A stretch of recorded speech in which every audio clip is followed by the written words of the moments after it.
Hello, Pain Stream. How you doing? How you doing? How you doing? Can you tell I went to yoga? Yeah. Fusion and then yoga. The best combination ever. Fusion was a class created by the studio that I go to in New Jersey, Power Flow. And it's a nice complement to make your yoga practice stronger. So my friend and I do that first, and then we do yoga after. Amazing. So let's go. We start with Deuteronomy 8. Do not forget the Lord. Be careful to follow every command I give you today, so that you may live and increase and may enter and possess the land that the Lord promised on oath to your forefathers.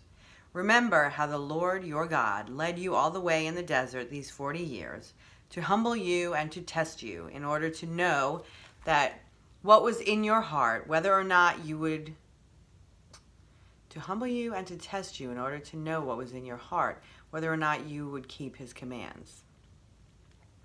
He humbled you, causing you to hunger, and then feeding you with manna, which neither you nor your fathers had known, to teach you that man does not live on bread alone, but on every word that comes from the mouth of the Lord.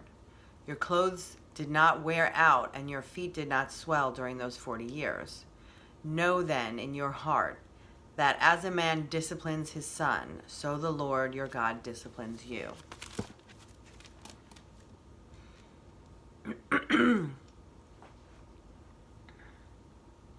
So I think I'll leave most of that for you to decide how you feel about that. I'm sure there are many pastors. You could probably Google Deuteronomy 8 videos and get a ton of pastors speaking on that who have been educated in this. I have not. I don't know that the Lord disciplines you purposefully, like as a punishment or something like that. But what I do think is that you will face trials and you will be, they won't break you. They are not there to hurt you. They're there to help you in the long run. And they typically do. I mean, we grow and learn through challenges and experience. And you have to keep looking on the bright side and having faith that you too will persevere and know the promised land. So sit on that, Jack. Now, I think this is Joel Osteen again. Whether you turn to the right or to the left, your ears will hear, and a voice behind you will hear a voice behind you saying, "This is the way, walk in it." Isaiah 30:21. Whether you turn to the right or to the left, your ears will hear a voice behind you saying, "This is the way, walk in it." So, yeah, I think that we are guided. I think in our society we have a lot of distractions that prevent us from hearing that voice or from listening to our gut and our intuition. And you can turn and look at those things, but that voice is there guiding you, and when you're ready to listen to it, you'll hear it, and you'll follow it, and then you'll be happy, and then you'll smile, and then doesn't matter what happens. Walk in it. Let's see what Joel says. Any insensitivity to God's voice should concern us, especially when we have been willingly doing wrong for so long that it no longer bothers us or we no longer regard it as wrong. We've grown numb in this area. Again, that is why we should pray every day. God, help me to stay sensitive to your voice.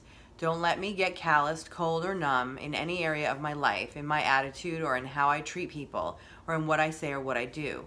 God, help me to have a tender conscience. I think that's a good idea. I would also say that even if you listen to pastors or go to church or, and I mostly talk about Christianity because that's what I know, but know from experience and from upbringing. But, I mean, I'm sure this goes for any religion, that, we have resources. You have the Bible. You are free to read it for yourself. You should read it for yourself. Especially if you're going to listen to people who tell you what it says. And when people tell you what it says, I don't think you should just say, oh, this is what it says? Thank you. I will just listen to you. Because you're standing up there and all these people behind me and around me and on TV are listening to you. And so you must be right. Because it's not always true. They're people too. Any insensitivity to God's voice should concern us. Any. So if there are people who are claiming to have the answers, and that you should listen to them, that should raise a red flag to you. It's not that people who do preach don't have good things to say, because they do. But you definitely shouldn't take everything and say, yes, whatever you say. If you're praising and you're just following that person as if they're some replacement to God or some kind of direct channel, that's the problem. That's a concern. That should be a concern to you and us. Next, my son, do not despise the chastening of the Lord, nor be discouraged when you are rebuked by him. For whom the Lord loves, he chastens, and scourges every son who receives him. Hebrews 12:5-6. Now, again, I don't think the Lord says, oh, you follow me? Let me put you through the ringer. Yay, another follower. Let me thrash him on the rocks till he bleeds colors and until it's white. I don't think that's the Lord's MO. But, these are words from the Bible, from Hebrews. And I wrote them down in a very difficult time for me.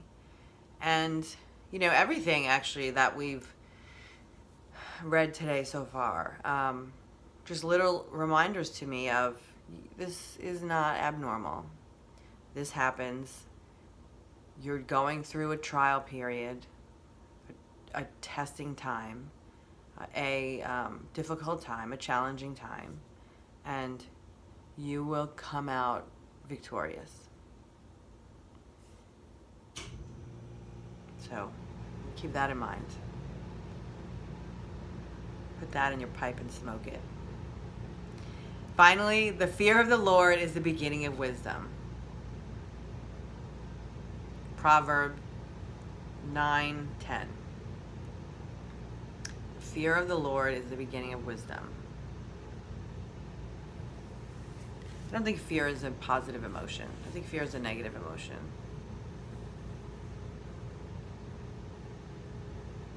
So I'm going to leave it there. That's it. Have a good day. Peace out.